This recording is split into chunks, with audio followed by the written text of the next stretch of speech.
Nipahat back home in the Philippines? Yes.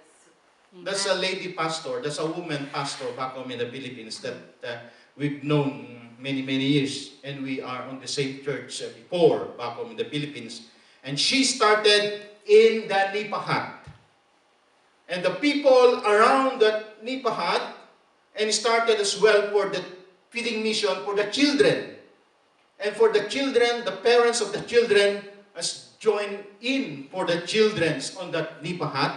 And then last 2018 when we were there for our holiday, they just moved into a house church.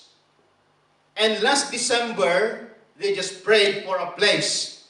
And God touched the heart of one of the parents of the children, something like that. And they are one of the member of now. So they start a building.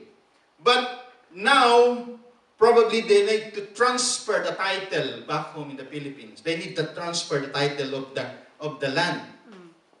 So they are asking a help again to transfer, to have their own, the title, you own the TCT. Yeah. So we're sending a little amount of money in order for them to settle.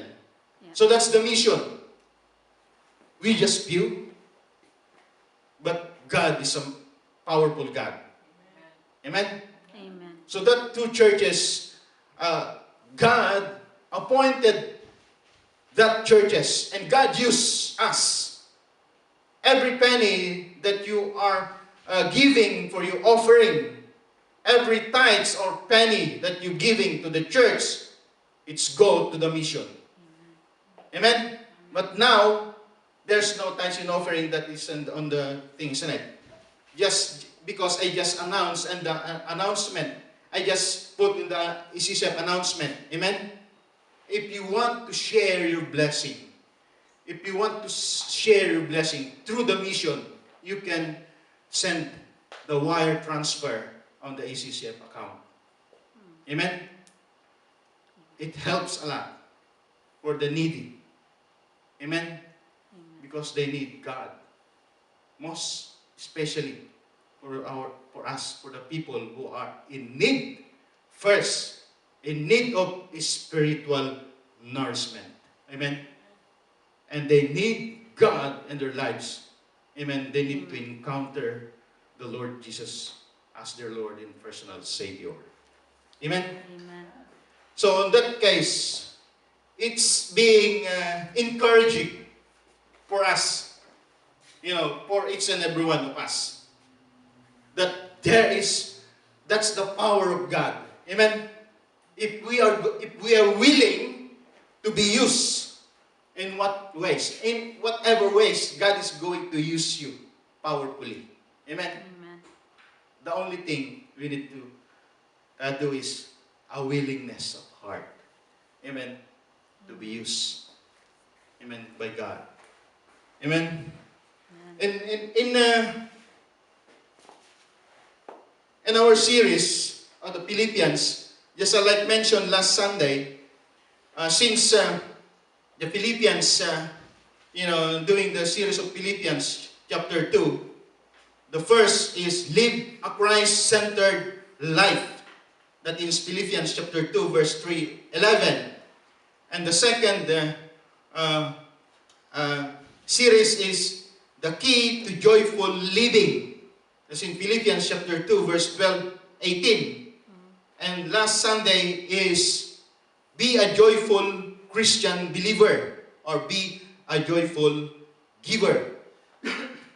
And point people to Christ. That's what we're doing. Be a joyful giver and point the people to Christ. Amen.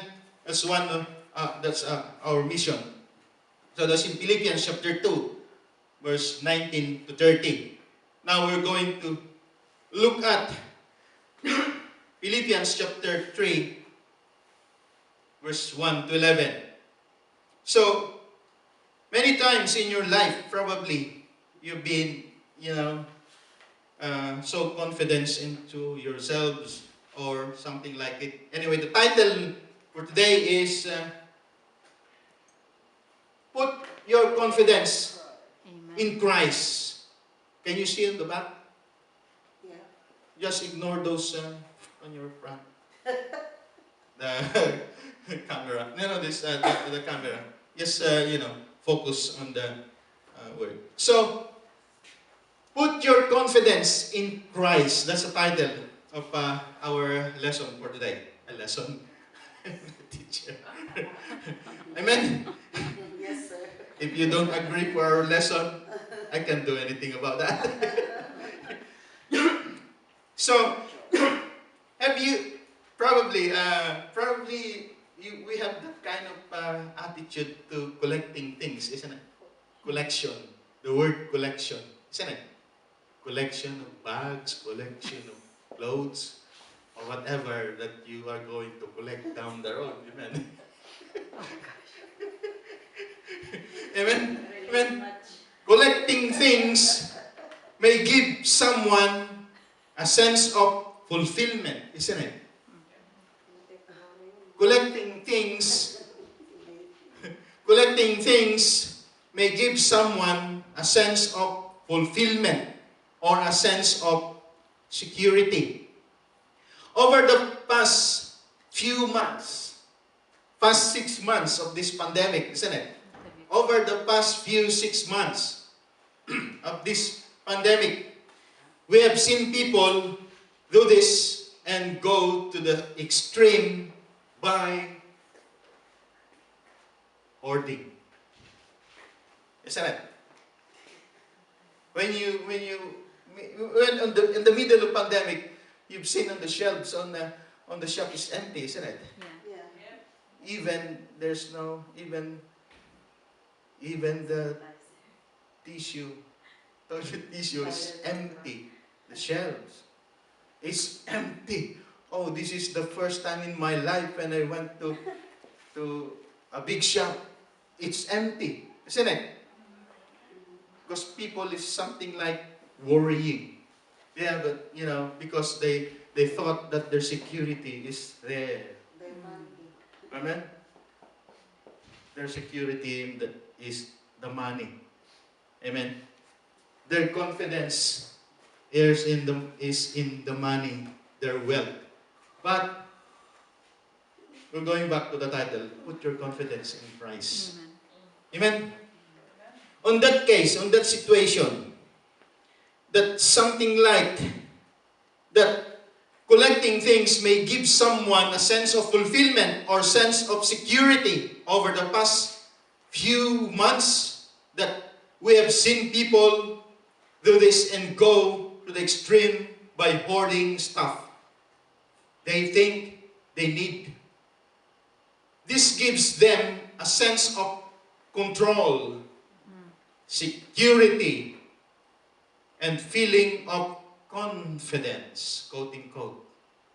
Because their fridge is full or their fridge is overflowing. They don't know where they're going to put their food because they said it's gonna run out of food. There's no deliveries because of the lockdown. The border is locking down. There's no goods coming in and coming out. So that's kind of anxiety and panicking, panic buying, takot, Tagalog, fear in English. Amen? Natatakot sila na umaubusan sila ng pagkain. I just mentioned it, just present Tagalog. Amen? And then baka sila mamatay sa gutom dahil walang mabili.